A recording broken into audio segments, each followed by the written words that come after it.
Salam köpçülük. Bugünkü Amrak'tan dershanımızda samsak temli koy qorg'usini ko'rsatamiz. Bu qo'yning qorg'usini cho'g'roq qilib parchalab olamiz.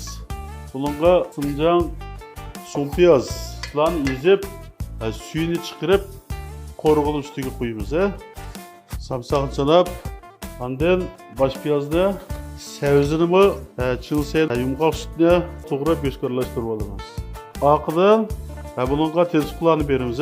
Tuz, aqmosh, vijin, jijin, shakar, oxirida sinchu.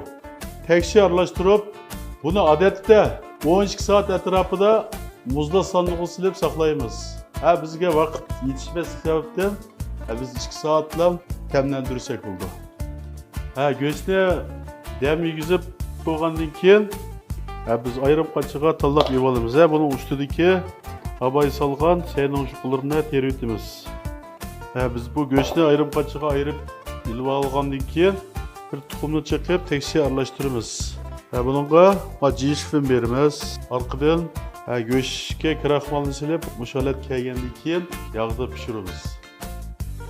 Qozonni o'choq isib, yog' 3-4 daraja qiziganda go'shtni amallo o'zining go'shtini chaplashtirib, shaklini chiroyli qilib solamiz.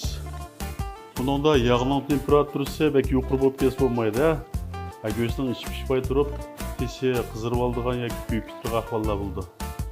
Buni suzib elib, meyni pak saqlatgandan keyin taqsiga usaymiz. Shuning bilan bugungi samsaq tamli qo'y qo'rg'isi hamishada oxirlashdi. Keyingi sonni ko'rishaylik. Yoqtirib ko'rganinglarga rahmat.